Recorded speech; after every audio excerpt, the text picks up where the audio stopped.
My name is Claire Bennett, and the moment my husband walked back into our house after disappearing to Europe for a month, he stopped breathing like he'd been hit in the chest. He stood frozen in the doorway, suitcase, slipping from his hand-eyes, darting from the spotless living room to the neatly labeled boxes stacked along the wall. Our daughter was asleep in her bassinet by the window, wrapped in a pale yellow blanket. The house smelled like lemon cleaner instead of stale takeout and formula. And me? I wasn't crying. I wasn't begging. I wasn't even looking at him the way I used to, like he was the center of my gravity. No, Derek whispered, his voice breaking as he took a step inside. This can't be happening. I leaned against the kitchen counter, arms folded steady for the first time in weeks. It already did, I said quietly. But to understand why that moment felt like the end of one life and the beginning of another, you have to go back to the night he told me he needed space. It was just 4 weeks after I'd given birth. The stitches still pulled when I stood up too fast. My back ached from hours of rocking a screaming newborn. I hadn't slept more than 90 minutes at a time since we'd brought Emma home from the hospital. Every mirror in the house showed a version of me I barely recognized, pale, swollen hair tied into a desperate knot. Derek sat at the dining table, scrolling through his phone while I paced the floor with Emma pressed against my shoulder. I can't breathe in this house anymore, he finally said. At first I thought he meant the baby's crying, or the laundry piled in corners, or the fact that we hadn't had a real conversation since she was born. But then he looked up with that strange, calm expression, the one he used when he'd already made up his mind. I need a reset, he said. The guys are doing a month in Europe, Spain, Italy, maybe Greece. I think I should go. I actually laughed. Not because it was funny, because it sounded so absurd that my brain refused to file it under reality. You're kidding, I said. Right. He shook his head slowly. Claire, I'm losing myself. All we talk about is diapers and feedings. You're emotional all the time. I need to clear my head before I start resenting everything. The word everything landed like a slap. I tightened my hold on Emma as she whimpered, sensing the tension in the room. I just had your baby, I whispered. I can barely walk without pain. I haven't slept. I haven't eaten a full meal in days. And you're talking about a vacation. It's not a vacation, he snapped. It's mental health. People do this all the time. Not people with newborns, I wanted to scream. Not husbands who promise to be partners. Can you at least wait a few months, I asked? Or go for a week, your mom could come help. We could figure something out. He was already shaking his head. The flights are booked. I leave Friday. Friday. 3 days away. I remember standing there in the yellow light of our kitchen, realizing that my husband had planned his escape, while I was still learning how to hold our daughter without feeling like I might break her. He kissed Emma's forehead before he left, told me he loved me, promised he'd call every day. Then he climbed into a rideshare with a carry-on bag and a grin that didn't belong to a man leaving his family behind. I stood on the porch long after the taillights disappeared, Emma's tiny heartbeat fluttering against mine. That was the night something inside me cracked, not loudly, not dramatically. Just enough to let the truth in. If life got hard, Derek didn't stay. He ran. The first night after Derek left, Emma cried for 4 straight hours. Not the soft, needy whimper I had learned to soothe with rocking and humming, but a raw, desperate scream that seemed to tear through both of us. I paced the living room barefoot at 3 a.m, whispering apologies to a baby who didn't understand words, but could feel every tremor of fear in my chest. My body still felt like it didn't belong to me. The doctor had warned me about postpartum recovery, the bleeding, the swelling, the unpredictable waves of emotion, but no one had prepared me for how lonely it would feel when the person who promised to stand beside me chose to disappear instead. Derek texted me the next afternoon. A photo of a beach. Blue water, bright umbrellas, a glass sweating in the sun. Wish you were here, the caption read, followed by a winking emoji. I stared at the screen while Emma slept on my shoulder, milk soaking through my shirt. Wish I were there. I hadn't showered in 2 days. I typed back, she barely slept. I'm exhausted. 3 dots appeared, then vanished. His reply finally came, try to relax. Stress isn't good for the baby. I laughed so hard I started crying. The days blurred together after that. Feeding, changing, rocking washing bottles, trying to remember whether I'd taken my vitamins. Sometimes I'd sit on the edge of the bed and realize I couldn't recall the last time I'd eaten anything besides crackers. On the 5th day, his mother showed up unannounced. Linda Bennett swept into the house wearing a perfume cloud and a look of mild disappointment. "Well," she said, glancing at the sink full of dishes, "I thought motherhood would suit you better." I bit my tongue so hard I tasted blood. "I haven't had much help," I said carefully. She waved a manicured hand. "Men need freedom, Claire. Derek has always been sensitive. If you smother him with all this," she gestured vaguely toward the bassinet, "he'll only pull further away." I wanted to ask her what kind of freedom a newborn baby was supposed to have. Instead, I nodded, because nodding was easier than arguing when you were running on 2 hours of sleep. She stayed for 20 minutes, criticized the laundry, suggested formula instead of breastfeeding because it was less dramatic. Then she left with a promise to check in next week. I stood in the doorway after she drove off, Emma bundled against my chest, and felt something inside me harden. That evening I forgot to lock the front gate.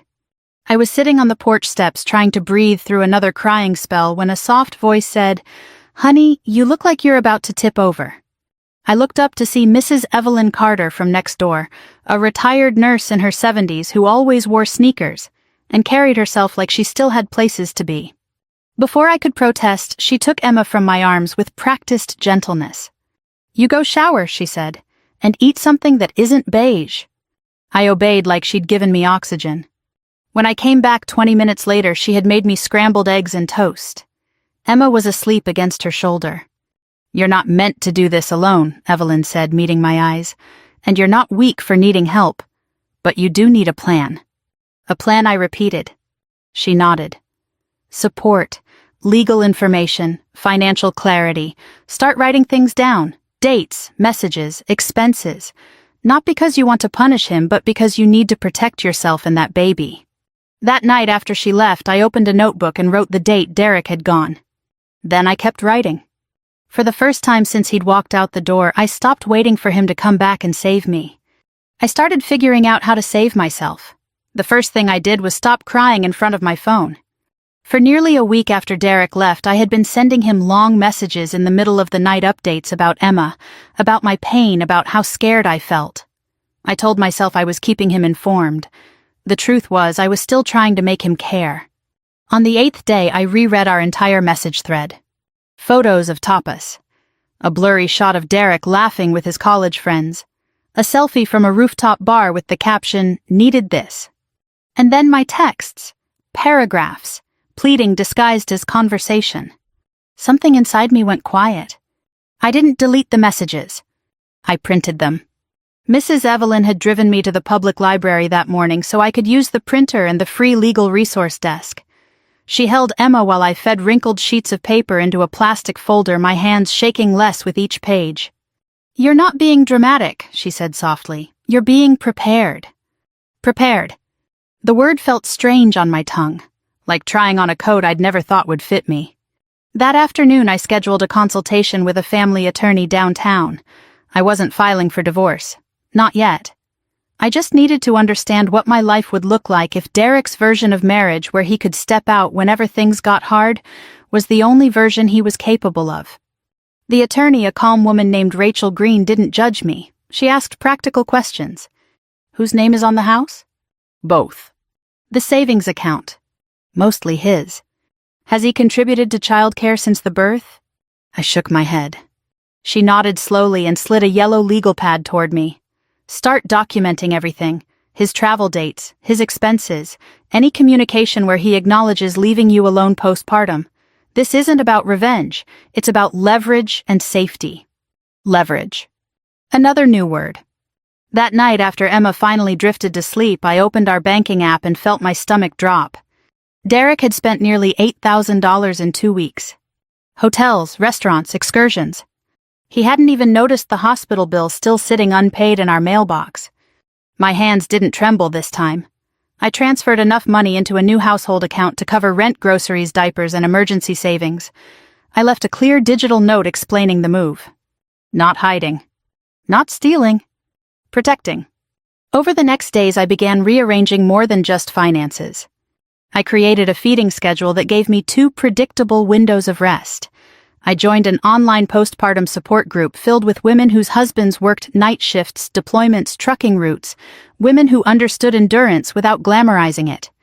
I took Emma on short walks around the block, feeling the sun on my face like a reminder that the world still existed beyond our living room. One afternoon I stood in our bedroom staring at the framed photos on Derek's nightstand. Our wedding day, a beach vacation from 3 years ago, him grinning beside a barbecue grill. I picked them up one by one and placed them in a box. Not out of rage. Out of clarity. I could no longer fall asleep beside a curated version of a man who had proven he would abandon me when reality got inconvenient. I didn't throw the photos away. I wasn't trying to erase our history. I was simply making space for the truth. By the time Derek texted, "Booked my flight home. Can't wait to reset us," I had already finished printing the last of our bank statements. I set them neatly on the dining table. For the first time since he left, I wasn't afraid of his return. I was ready for it. Derek chose a Tuesday afternoon to come home. Not a weekend, not an evening when the house might be dim and forgiving. A bright, ordinary Tuesday when sunlight spilled across the hardwood floors and every detail could be seen clearly. I heard the rideshare door slam before his key even turned in the lock. Emma was asleep in her bassinet beside the window, her tiny fists curled like seashells. The dishwasher hummed softly. A pot of soup simmered on the stove. For the first time since she'd been born, the house felt stable. When the door opened, Derek stepped in with a tan he hadn't earned, and a smile that died the second he looked around. His suitcase hit the floor. Boxes lined the wall, labeled in my handwriting, "Winter clothes, college books, tax records." On the dining table were 3 neat stacks of paper held down by a ceramic bowl. Calendar pages marked with red circles. Printed screenshots of his messages. Bank statements with highlighted charges. A typed letter from Rachel Green's office outlining custody guidelines and financial obligations not filed but very real. And on top of everything, a single handwritten page. He picked it up with fingers that suddenly didn't seem so steady. "You left me at my weakest," he read aloud. "I learned how strong I had to become without you." His breath caught. "No, no," he whispered, shaking his head like he could physically dislodge the meaning. This isn't fair. I told you I needed space. I thought you understood."